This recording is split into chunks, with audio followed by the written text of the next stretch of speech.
बिस्मिल्लाहिर्रहमानिर्रहीम। अस्सलाम वालेकुम क्लास। आज हम ऑर्गेनिक केमिस्ट्री का थर्ड लेक्चर स्टार्ट करने जा रहे हैं, जिसका नेम है natural sources of organic compound. मैंने प्रीवियस लेक्चर में आप लोगों को ये फ्लोशीट डायग्राम बताई थी कि हम ऑर्गेनिक कंपाउंड कहाँ कहाँ से ऑब्टेन कर रहे हैं, और मैंने आप लोगों को ये भी बताया था कि हमारा जो मेन फोकस होगा वो डेड प्लांट्स पे होगा। ठीक है, इसको हमने डिटेल से स्टडी करना है।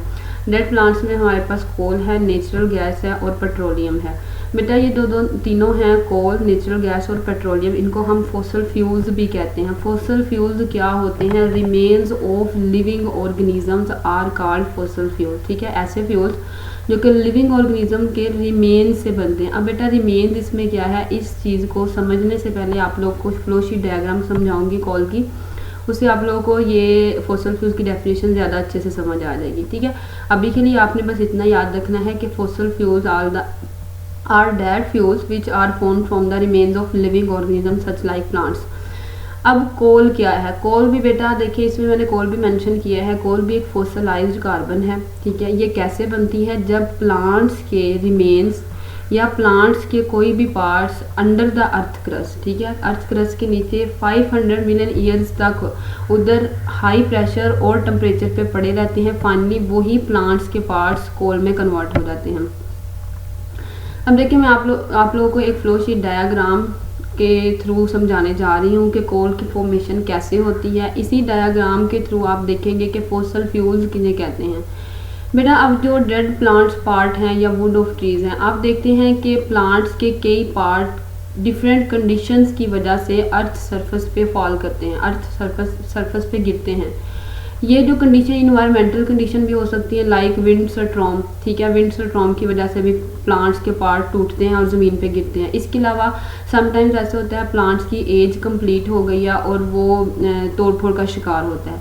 बेटा ये जो पार्ट्स हैं ये अर्थ सरफेस पे जैसे ही फॉल करते हैं, इनके ऊपर बैक्टीरियल और केमिकल रिएक्शन होते हैं। आपको पता है बैक्टीरिया हमारी अर्थ क्रस्ट में प्रेजेंट होते हैं, वो इस वुड के ऊपर एक्ट करते हैं, वो इसके ऊपर रिएक्शन स्टार्ट करवाते हैं, फाइनली कन्वर्ट कर देते हैं इन्हीं पार्ट्स को पीट में। ठीक है, अब बेटा पीट क्या है? पीट एक कोल की ही फॉर्म है, लेकिन इसमें कार्बन कंटेंट बहुत कम होते हैं, 55 to 60% कार्बन कंटेंट होते हैं। इसको हम सॉफ्ट वुड भी कहते हैं, और ये बर्न लाइक कोल, ये कोल की तरह ही फ्यूल के तौर पर काम करती है, कोल की तरह ही जलती है। लेकिन बेटा इसमें जो मतलब कि इसको हम ज़्यादा इस्तेमाल क्यों नहीं करते, उसकी रीज़न ये है कि इसमें कार्बन कंटेंट की जो परसेंटेज है वो बहुत कम होती है। अब देखिए, आप लोगों ने डेली लाइफ में इस तरह का मटीरियल अर्थ क्रस्ट पे पड़ा देखा होगा। बेटा ये वो मटेरियल है जब कोई प्लांट्स फॉल करता है अर्थ क्रस्ट पे और उसके ऊपर बैक्टीरियल एक्टिविटी होती है, तो फाइनली उस प्लांट्स के उस पार्ट को पीट में कन्वर्ट कर देता है। मोस्ट ऑफ द स्टूडेंट ने ये मटेरियल देखा होगा। नेक्स्ट क्या होता है?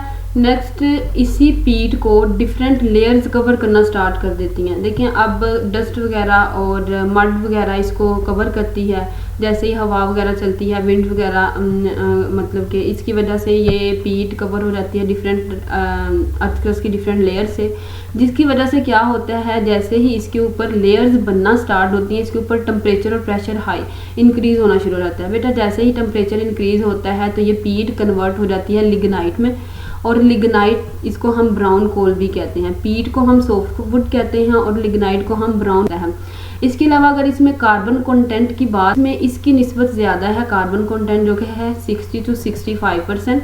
ठीक है, अब देखिए जब आप लोगों ने कोई प्लांटेशन वगैरह करनी होती है तो आप लोग ज़मीन खोदते हैं, थोड़ी सी गहराई तक खोदते हैं, आप देखते हैं इस किस्म की मिट्टी अंदर से मिलती है। तो बेटा ये जो सी है ये लिग्नाइट है। ये किस वजह से इस तरह की बनी है? ये हाई प्रेशर और टेम्परेचर की वजह से लिग्नाइट फॉर्मेशन हुई है, और इसका जो स्ट्रक्चर है वो कुछ इस तरह से बनता है।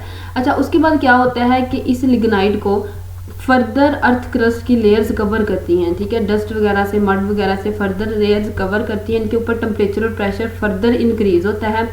बेटा उस टेम्परेचर और प्रेशर के इंक्रीज होने की वजह से ये लिग्नाइट फाइनली कन्वर्ट हो जाती है, सॉरी फाइनली तो नहीं है, ये थर्ड स्टेप है, ये लिग्नाइट कन्वर्ट हो जाती है बिटुमिनस और सब बिटुमिनस में।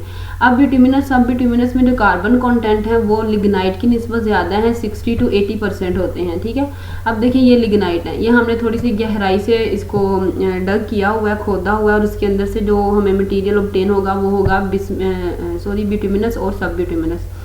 फाइनली क्या होगा बेटा, बिट्यूमिनस और सब बिट्यूमिनस के ऊपर फर्दर अर्थ क्रस्ट की लेयर इसको कवर करेंगी, इसके ऊपर फर्दर टेम्परेचर इंक्रीज होगा, प्रेशर इंक्रीज होगा और फाइनल फॉर्म में ये कन्वर्ट हो जाएगी जिसको हम कहते हैं एंथ्रासाइट। और बेटा ये प्योर फॉर्म है कोल की, इसमें 95% कार्बन कंटेंट होता है। देखें कार्बन कंटेंट इंक्रीज हो रहा है फ्रॉम टॉप टू बॉटम, ठीक है। इसमें 60% था, इसमें 95% था। जैसे जैसे प्रेशर और टेम्परेचर इंक्रीज हो रहा है वैसे वैसे कार्बन कंटेंट भी इंक्रीज हो रहा है। अब आए इधर फॉसिल फ्यूल्स पर, रिमेन्स ऑफ लिविंग ऑर्गेनिज्म। अब देखिए ये डेड प्लांट्स का पार्ट ही था जो अब तक इस जगह मतलब कि इन तमाम स्टेप में वही इन्वॉल्व है और एंड तक वही इस्तेमाल हो रहा है, वही कन्वर्ट हो रहा है किसमें, कोल में। तो बेटा इसको हम कहेंगे remains of the living organism that form coal, natural gas और petroleum are called fossil fuel. Hope so आप लोगों को फॉसिल फ्यूल्स की भी समझ लग गई होगी और कोल की फॉर्मेशन कैसे होती है, किन प्रोसेस के थ्रू होती है, वो भी आप लोगों को पता चल गया होगा। अच्छा अब इधर फ्लो शीट डायग्राम है, ये देखिए ये प्लांट्स हैं, इसके कुछ पार्ट्स अर्थ क्रस्ट पे फॉल किए हैं। इन पार्ट्स के ऊपर बैक्टीरियल या केमिकल एक्टिविटी स्टार्ट हुई है तो इनको कन्वर्ट कर दिया गया पीट में। अब देखें ये हमारे पास डेड प्लांट है और ये है लेयर जो उसके ऊपर बनना स्टार्ट हुई है, ठीक है। ये अर्थ क्रस्ट की लेयर ने उन डेड प्लांट्स को कवर करना स्टार्ट किया है जिसकी वजह से इसके ऊपर प्रेशर टेम्परेचर इंक्रीज हुआ है। फाइनली देखें इधर एक लेयर थी, इधर ये लेयर जो सी हैं ये फर्दर 2 लेयर्स में डिवाइड हो गई हैं और कोल के ऊपर प्रेशर और भी ज़्यादा इंक्रीज हो गया है और वो जो डेड प्लांट था उसके ऊपर प्रेशर टेम्परेचर और भी इंक्रीज हो गया और फाइनली ये कन्वर्ट हो गया किस फॉर्म में, कोल की फॉर्म में। अब बेटा ऐसा नहीं है आप कहें कि ये प्रोसेस जो सा है ये 1 साल 2 साल या 10 साल में कंप्लीट होता है, नहीं बेटा। इस प्रोसेस को कंप्लीट होने में 5 मिलियन ईयर्स टाइम जो है वो रिक्वायर होता है, फिर कहीं जाके ये प्रोसेस कंप्लीट होता है। और ये हमारे पास फ्लो शीट डायग्राम। उसके बाद हम देखते हैं कि देखिए अब हमने क्या किया है, हमने कोल को एंथ्रासाइट को अर्थ क्रस्ट से एब्स्ट्रैक्ट कर लिया है, एक्सट्रैक्ट कर लिया है। अब हमने क्या करना है, उस एंथ्रासाइट से डिफरेंट ऑर्गेनिक कंपाउंड को सेपरेट करना है। वो कैसे हम करेंगे, वो हम उस प्रोसेस तक जाने से पहले कुछ टर्म्स हैं जो आप लोगों को पता होनी चाहिए। जो फर्स्ट टर्म है उसको हम कहते हैं कार्बोनाइजेशन या डिस्ट्रक्टिव डिस्टिलेशन और जो सेकंड टर्म है उसको हम कहते हैं पायरोलिसिस। बेटा देखिए कार्बोनाइजेशन से मुराद है कार्बन कंटेंट को सेपरेट करना, ठीक है। कार्बन कंटेंट को उस एंथ्रासाइट से, उस मटेरियल से सेपरेट करना जो कि हमने अर्थ क्रस्ट से एक्सट्रैक्ट किया है। अब देखिए कार्बन कंटेंट को सेपरेट कैसे कर सकते हैं, डिस्ट्रक्शन करके, ठीक है। जो हमने एंथ्रासाइट ली है, निकाली है, उसकी हम डिस्ट्रक्शन करेंगे, उसके थ्रू हम डिफरेंट कार्बन कंटेंट के डिफरेंट ऑर्गेनिक कंपाउंड्स जो से हैं वो सेपरेट करेंगे। इसी प्रोसेस को कहते हैं कार्बोनाइजेशन। अब बेटा ये प्रोसेस कैसे प्रोसीड किया जाता है, इसको हम कैसे करवाते हैं, वो करवाते हैं पायरोलिसिस के थ्रू। पायरोलिसिस किसे कहते हैं, हम क्या करते हैं जो ऑर्गेनिक कंपाउंड हमने एक्सट्रैक्ट किया है, जो एंथ्रासाइट जो कोल हमने एक्सट्रैक्ट की है उसको हम बर्न करेंगे हाई टेम्परेचर आपकी बुक में मेंशन है 500 से 1000 सेल्सियस है। इस टेम्परेचर पर in the absence of oxygen और एनी अदर केमिकल रिएजेंट, ठीक है। ऑक्सीजन या कोई भी केमिकल रिएजेंट हम यूज़ नहीं करते और इसको हम बर्न करवाते हैं हाई टेम्परेचर पे। रिजल्टेंट हमारे पास उसकी कार्बोनाइजेशन होती है और हमें डिफरेंट प्रोडक्ट्स ऑब्टेन होती हैं। अब ये 2 डेफिनेशन फर्दर क्लियर होंगी जब मैं आप लोगों को फ्लो शीट डायग्राम के थ्रू ये प्रोसेस समझाऊंगी, ठीक है। अभी के लिए आप लोगों ने डायग्राम को इस डेफिनेशन को माइंड में रखना है। कार्बोनाइजेशन का मतलब है डिफरेंट कार्बन कंटेंट को सेपरेट करना और पायरोलिसिस का मतलब है उसी ऑर्गेनिक मटेरियल को पायरोलाइज करना, बर्न करना in the absence of oxygen. अब कोल के ऊपर ट्रीटमेंट हम कैसे करवाते हैं, बेटा कोल लें, ठीक है, जो एक्सट्रैक्ट की है उसको 1000 सेल्सियस टेम्परेचर तक हीट अप करें और डिफरेंट इन द एब्सेंस, ये बात याद रखनी है, एयर वगैरह की सप्लाई नहीं देनी, ठीक है। और हमें डिफरेंट प्रोडक्ट ऑब्टेन होंगी, वो प्रोडक्ट कौन सी हैं वो हम आगे नेक्स्ट फ्लो शीट डायग्राम के थ्रू देखते हैं। देखिए एक्सपेरिमेंटल सेटअप है, वैसे तो ये सेटअप बहुत ज़्यादा कॉम्प्लिकेटेड है लेकिन आप लोगों का लेवल नहीं है, ना आप लोगों की बुक में मेंशन है। जस्ट मैं आप लोगों को ये समझाने के लिए कि कौन कौन सी प्रोडक्ट्स हम उस एंथ्रासाइट से, उस ऑर्गेनिक कंपाउंड से जिसे हमने अर्थ क्रस्ट से एक्सट्रैक्ट किया है ऑब्टेन कर सकते हैं और कैसे ऑब्टेन कर सकते हैं ना, वो इस सेटअप से आप लोगों को समझ आएगा। इसके अलावा ये कुछ कंपाउंड्स हैं जिनको हम उनसे सेपरेट करते हैं, उनकी डिस्ट्रक्टिव डिस्टिलेशन के थ्रू सेपरेट करते हैं। फर्स्ट ऑफ ऑल देखें वो कोल जो कि हमने अर्थ क्रस्ट से एक्सट्रैक्ट की थी उसको हमने इस टेस्ट ट्यूब के अंदर लिया। इस टेस्ट ट्यूब को टेम्परेचर प्रोवाइड किया जो कि 500 से 1000 केल्विन तक था। रिजल्टेंट क्या हुआ बेटा, some portion will settle down at the bottom, कुछ पोर्शन ऐसे पैंदे पे बैठ जाएगा, और some portion will evaporate in the form of vapours, और वो पोर्शन जो वेपोरेट हुआ है वो इस ट्यूब्स के थ्रू इस फ्लास्क में जाएगा। इस फ्लास्क में हमने लिया हुआ है वाटर। बेटा अब वो गैसेस जो कि इस फ्लास्क में आई हैं, कुछ गैसेस इस वाटर के अंदर डिज़ोल्व हो जाएंगी और कुछ गैसेस डिज़ोल्व नहीं होंगी, वो इस कनेक्शन के थ्रू एक अलहदा कंटेनर के अंदर हम उनको सेपरेट कर लेंगे। ठीक है, अब देखें, एक चीज़ वो थी जो इधर रेजिड्यू जो इधर नीचे बैठ गया, एक चीज़ वो थी जो कि इधर से ट्यूब के थ्रू फ्लो की है और इस फ्लास्क में आई है। अब इस फ्लास्क में दो चीज़ें हैं, एक वो चीज़ है जो कि वाटर में डिज़ोल्व हो गई है, एक वो है जो फ्लास्क के थ्रू एक हमने सेपरेट कंटेनर में जिसको सेपरेट किया है। अब देखिए बेटा, जो इधर रेजिड्यू नीचे बैठा है उसको हम कहते हैं कोक, और ये कोक डिफरेंट ऑर्गेनिक कंपाउंड का रेजिड्यू है। डिफरेंट ऑर्गेनिक कंपाउंड इसके अंदर प्रेजेंट होते हैं जिसको हम फ्रैक्शनल डिस्टिलेशन के थ्रू सेपरेट करते हैं। इसके अलावा वो गैसेस जो इधर से मूव हुई हैं, इधर से उन्होंने फ्लो किया है और इस फ्लास्क में वाटर के अंदर इंटर हुई हैं, उनको हम कहते हैं हॉट गैसेस, क्योंकि वो टेम्परेचर प्रोवाइड किया है। कंडेंसर किसी हद तक उसका टेम्परेचर डिक्रीज कर देता है, मतलब कि मैक्सिमम नहीं करता। ठीक है, तो इधर डिज़ोल्व होती हैं, उनको हम कहते हैं हॉट गैसेस। अब वो गैसेस जो कि इस वाटर के अंदर डिज़ोल्व हो गई हैं उनको हम कहते हैं कंडेंस गैसेस, और वो गैसेस जो डिज़ोल्व नहीं हुई बल्कि एक अलग से आउटलाइन के थ्रू, आउटलेट के थ्रू हमने अलग एक सेपरेट कंटेनर में सेपरेट की हैं, उनको हम कहते हैं कोल गैस। और बेटा कोल गैस CH4 हाइड्रोजन और कार्बन मोनोऑक्साइड का मिक्सचर होता है। अब बेटा वो गैसेस जो इस वाटर में डिज़ोल्व हुई हैं उन्होंने 2 लेयर्स बना देनी है, एक वो जो कि नीचे बैठ जाएंगी जिनकी डेंसिटी ज़्यादा होगी, लोअर लेयर, एक वो जिनकी डेंसिटी कम होगी वो अपर लेयर बनाएंगी। आप लोगों ने फर्स्ट ईयर में सॉल्वेंट एक्सट्रैक्शन में पढ़ा था कि जब हम सॉल्वेंट एक्सट्रैक्शन करते हैं तो 2 लेयर्स ऑब्टेन होती है, बिल्कुल वैसे ही इधर भी 2 लेयर्स ऑब्टेन होनी है, लोअर लेयर और अपर लेयर। बेटा जो अपर लेयर है वो अमोनिकल लिकर की होती है, अमोनियम लिकर या अमोनिकल लिकर, इसको हम अमोनिया फर्टिलाइजर में यूज़ करते हैं, फॉर एग्जांपल यूरिया वगैरह। अब जो लोअर लेयर है उसको हम कोल तार कहते हैं और इसके अंदर बहुत ज़्यादा ऑर्गेनिक कंपाउंड होते हैं और उन ऑर्गेनिक कंपाउंड को हम फ्रैक्शनल डिस्टिलेशन के थ्रू सेपरेट करते हैं। बेटा फ्रैक्शनल डिस्टिलेशन क्या होती है, अब देखिए ये आप लोग को होप्स तो समझ आ गई होगी। हमारे पास जो एंथ्रासाइट हमने एक्सट्रैक्ट की है अर्थ क्रस्ट से, उसके अंदर से हम डिफरेंट ऑर्गेनिक कंपाउंड ऑब्टेन कर रहे हैं। एक कोक है, दूसरा कोल गैस है और फिर आती है कोल तार। ठीक है, कोल तार और अमोनिकल या अमोनियम लिक्विड जो है ये भी उसका पार्ट है, आप लिख सकते हैं। ठीक हो गया। अब बात आती है फ्रैक्शनल डिस्टिलेशन की। बेटा जब मैंने इसी लेक्चर में आप लोगों को पेट्रोलियम का टॉपिक करवाऊंगी तब उसमें हम डिटेल से फ्रैक्शनल डिस्टिलेशन पढ़ेंगे।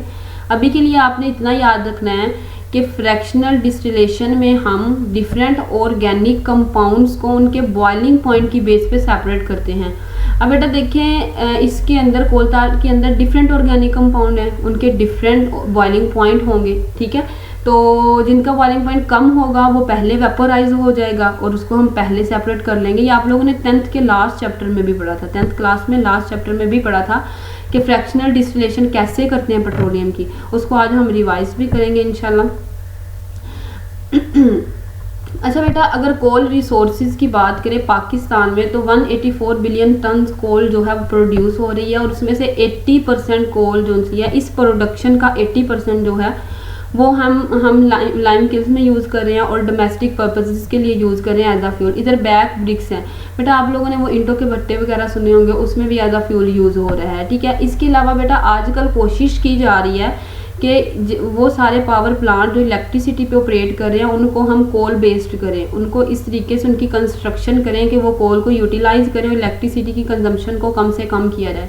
आप लोगों ने देखा होगा जो रेलवे ट्रैक हैं उन पे पहले तो उनके ऊपर से वायर्स गुजारी गई थी, लेकिन अब वो वायर्स रिमूव कर दी गई हैं क्योंकि अब एडवांसमेंट इस तरीके से कंस्ट्रक्शन की जा रही है उनके अंदर, इंजन के अंदर, कि वो कोल के ऊपर ऑपरेट करना स्टार्ट कर दें। ठीक है, अब नेचुरल गैसेस की अगर हम बात करिए, सेकंड टॉपिक है कोल हमारा कवर हो गया, कंप्लीट हो गया है। ठीक है, उसमें आप लोगों ने बस एक शॉर्ट क्वेश्चन के पॉइंट ऑफ व्यू से ये बात याद रखनी है कि डिस्ट्रक्टिव डिस्टिलेशन किसे कहते हैं, पायरोलिसिस किसे कहते हैं। इसके अलावा आप लोगों ने फ्लो शीट डायग्राम अच्छे तरीके से करनी है। उसके अलावा और एज सच कुछ नहीं है, बाकी आप लोगों ने बस याद रखना है। कोल देख लीजिएगा कि टोटल कोल की उसकी कंजप्शन कितनी है और कहाँ कहाँ वो कंज्यूम हो रही है। नेक्स्ट है हमारे पास नेचुरल गैस। बेटा नेचुरल गैस किसे कहते हैं, एक बात याद रखनी, जब भी लोअर हाइड्रोकार्बन्स मिलते हैं, मिक्सचर बनाते हैं, उनको हम कहते हैं नेचुरल गैस। अब नेचुरल गैस का सबसे मेजर कॉन्स्टिट्यूएंट क्या है, या मोस्ट इंपॉर्टेंट एमसीक्यूज है, पूछ लेते हैं which of the following hydrocarbons is the major portion of natural gas. तो आप लोगों ने बताना है मीथेन। बेटा मैंने कहा है लो बॉइलिंग हाइड्रोकार्बन। बेटा लो बॉइलिंग हाइड्रोकार्बन्स वही होती हैं जिसमें number of carbon atoms come होते हैं। फॉर एग्जांपल मीथेन की बात करें, 10th में आपने पढ़ा है कि मीथेन का फॉर्मूला CH4 होता है। इथेन की बात करें C2H6 और प्रोपेन की बात करें तो C3H8 होता है। अब ये हैं लोअर हाइड्रोकार्बन। तो जो नेचुरल गैस है वो मिक्सचर होती है लोअर हाइड्रोकार्बन्स का। बेटा हायर हाइड्रोकार्बन्स जो हैं वो इनमें प्रेजेंट नहीं होंगी। ऐसी हाइड्रोकार्बन जिसमें कार्बन की क्वांटिटी ज़्यादा होती है वो इनके अंदर प्रेजेंट नहीं होगी। अगर पाकिस्तान में देखें तो पाकिस्तान में मोस्टली ये यूज़ होती है पावर जनरेशन के लिए। अब देखें घरों में जनरेटर्स वगैरह इस्तेमाल करते हैं ये गैस के, नेचुरल गैस के, तो वो पावर जनरेट ही कर रहे होते हैं। पाकिस्तान में इसका मैक्सिमम यूज़ पावर जनरेशन में हो रहा है क्योंकि ये काफ़ी ज़्यादा चीप है, काफ़ी ज़्यादा सस्ती है। इसके अलावा बेटा आप लोगों को ये तो वेल नोन बात है कि हम अपने घरों में, इंडस्ट्रीज़ में इसको एज अ फ्यूल भी यूज़ कर रहे हैं, ठीक है, खाना वगैरह पकाने के लिए। इसके अलावा फर्टिलाइज़र इंडस्ट्री में, सीमेंट इंडस्ट्री में भी इसका यूज़ बहुत ज़्यादा हो रहा है। अब नेचुरल गैस में आप लोगों ने बस यही याद रखना, उसमें एक एमसीक्यूज है कि मेजर पोर्शन नेचुरल गैस का कौन सा होता है, आपने बताना है मीथेन है। इसके अलावा डेफिनेशन याद रखनी है कि इसमें लोअर हाइड्रोकार्बन्स आती हैं, हायर हाइड्रोकार्बन्स नहीं आती। इसके अलावा आपने ये बताना है कहाँ कहाँ पे यूज़ होती है, पावर प्रोडक्शन में यूज़ होती है। उसकी एग्जांपल मैंने आपको जनरेटर दे दी है जो आजकल मैक्सिमम यूटिलाइज हो रहा है। इसके अलावा ये एज अ फ्यूल यूज़ हो रही है डोमेस्टिक पर्पसेस के लिए घरों में, और फर्टिलाइज़र इंडस्ट्री में एज अ फ्यूल यूज़ हो रही है। बेटा अगर मैं पेट्रोलियम की बात करूँ तो हम क्या करते हैं, मिनरल ऑयल्स अर्थ क्रस्ट से एक्सट्रैक्ट करते हैं, ठीक है। अब वो मिनरल ऑयल जो होता है वो इम्प्योर होता है। जब हम उस मिनरल ऑयल को रिफाइन कर लेते हैं, प्योर कर लेते हैं आफ्टर एक्सट्रैक्शन, एक्सट्रैक्ट करने के बाद, आप लोगों ने देखा होगा, अगर नहीं देखा तो आप लोग गूगल कर सकते हैं क्रूड ऑयल। आप देखेंगे जो क्रूड ऑयल है वो इम्प्योर ऑयल होता है। वो क्रूड ऑयल वो ऑयल है जिसको हम डायरेक्टली अर्थ क्रस्ट से एक्सट्रैक्ट कर रहे होते हैं, ठीक है। तो बेटा जब हम उस क्रूड ऑयल को, उस मिनरल ऑयल को रिफाइन करते हैं, उसको साफ़ करते हैं रिफाइनरी के थ्रू, इम्प्योरिटी से पाक करते हैं, तो उसको हम कहते हैं ये क्या है, पेट्रोलियम है। अब बेटा पेट्रोलियम कैसे बनता है, अब जो ऑर्गेनिक मटेरियल है, जैसे मैंने आपको कोल में बताया था, कोल की फॉर्मेशन में बताया था कि जो ऑर्गेनिक मटेरियल है अर्थ क्रस्ट के अंडर प्रेजेंट होते हैं। बेटा उनमें डिफरेंट केमिकल और बायोकेमिकल डीकम्पोजिशन होती है और रिजल्टेंट हमारे पास पेट्रोलियम बनता है। लेकिन आप लोगों ने ये बात याद रखनी है, जो पेट्रोलियम है वो सेडिमेंट्री रॉक्स में बनता है। अब question is this, what is sedimentary rocks.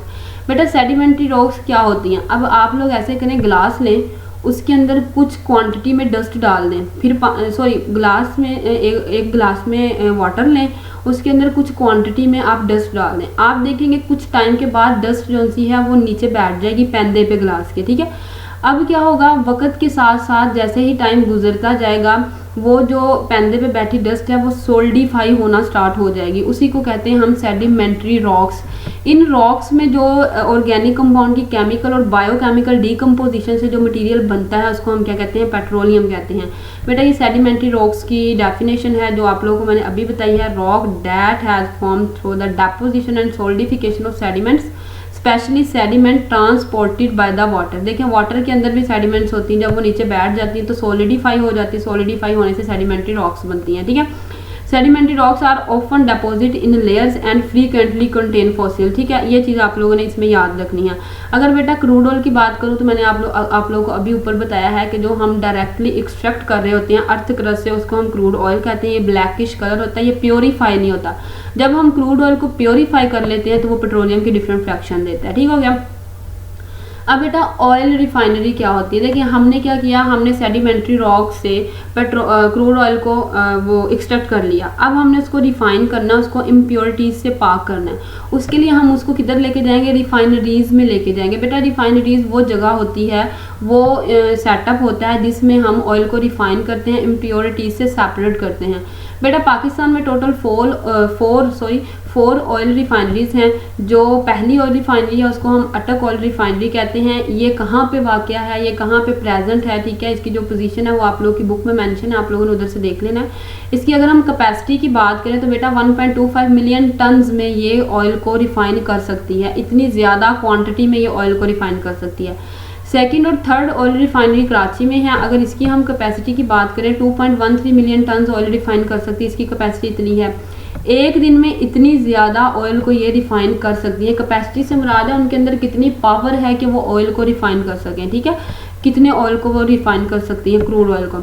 इस तरह से लास्ट वन है पाक अरब ऑयल रिफाइनरी। बेटा अगर इसकी कैपेसिटी की बात करें तो आपकी बुक में मेंशन नहीं है, लेकिन कुछ जगहों पे इसकी 1 मिलियन बैरल्स दी हुई है। बेटा ये बैरल जो सा ये यूनिट है लिक्विड के लिए।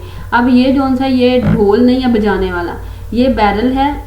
1 मिलियन बैरल पर डे ये रिफाइनरी जो सी है ये रिफाइन कर सकती है। मतलब कि इसके अंदर हम ऑयल को, रिफाइन ऑयल को सेव करते हैं, उसको स्टोर करते हैं, और 1 मिलियन बैरल जो से हैं ये पाक अरब ऑयल रिफाइनरी पेट्रोलियम को या ऑयल को रिफाइन कर सकती है, ठीक है। अगेन मैं कह रही हूँ ये वो यूनिट है, ये वो ऑपरेटर है जिसके अंदर हम रिफाइंड पेट्रोलियम को स्टोर करते हैं। ये वो ढोल नहीं है बजाने वाला। अच्छा जी, उसके बाद आप देखिए फ्रैक्शन ऑब्टेन फ्रॉम पेट्रोलियम। अब देखिए हमने क्या किया, हमने ऑयल को एक्सट्रैक्ट किया, वो क्रूड ऑयल था क्योंकि वो इम्प्योर फॉर्म में था। फिर हमने क्या किया, उसको रिफाइनरी तक लेके गए, उसको रिफाइन किया, उसको प्योर बनाया। वो किस में कन्वर्ट हो गया, वो पेट्रोलियम में कन्वर्ट हो गया। अब बेटा हमने क्या करना है, इस पेट्रोलियम की डिफरेंट फ्रैक्शंस होंगी। आपने देखा ना कि डीजल है, कैरोसिन ऑयल है जिसको मिट्टी का तेल भी कहते हैं, इसके अलावा गैसोलीन है, नेचुरल गैस है, डिफरेंट ऑयल्स हैं। बेटा अब जो पेट्रोलियम प्योर फॉर्म में आया है इसकी डिफरेंट फ्रैक्शंस हैं, जैसे मैंने अभी आप लोगों को बताई हैं। हमें इनको भी सेपरेट करना है। वो हम कैसे सेपरेट करते हैं, वो फ्रैक्शनल डिस्टिलेशन के थ्रू सेपरेट करते हैं। अब बेटा फ्रैक्शनल डिस्टिलेशन क्या होती है, मैंने आप लोगों को पहले भी बता दिया। फ्रैक्शनल डिस्टिलेशन का मतलब है सेपरेट करना डिफरेंट फ्रैक्शन को on the basis of their boiling point.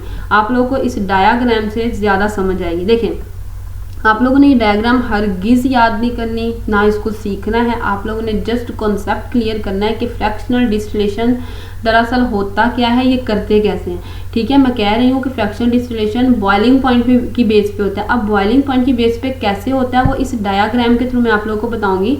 मैं अगेन रिपीट कर रही हूँ, इस डायग्राम को याद करने या सीखने की ज़रूरत नहीं है। आप लोगों ने जस्ट फ्रैक्शनल डिस्टिलेशन का कॉन्सेप्ट क्लियर करना है इसके थ्रू।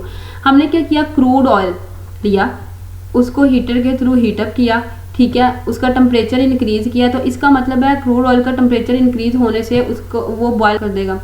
अब मैंने कहा उसके अंदर डिफरेंट फ्रैक्शंस हैं, ऑर्गेनिक कंपाउंड्स हैं। कुछ का बॉइलिंग पॉइंट कम होगा, कुछ का बॉइलिंग पॉइंट ज़्यादा होगा।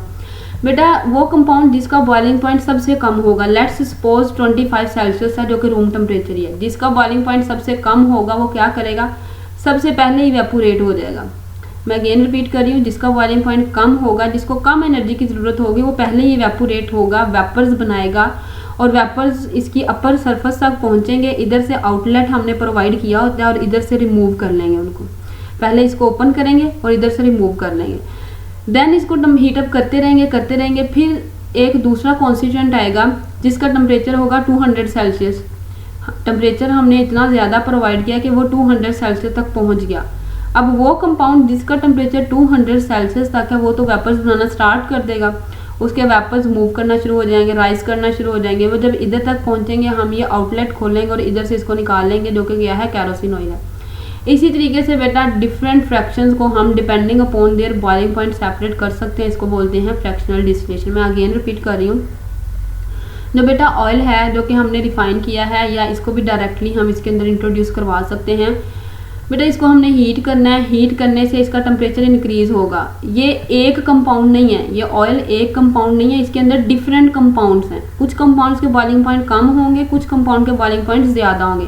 बेटा वो कंपाउंड जिनके बॉइलिंग पॉइंट्स कम हैं वो पहले बॉयल होंगे और वेपर्स बनाना स्टार्ट कर देंगे।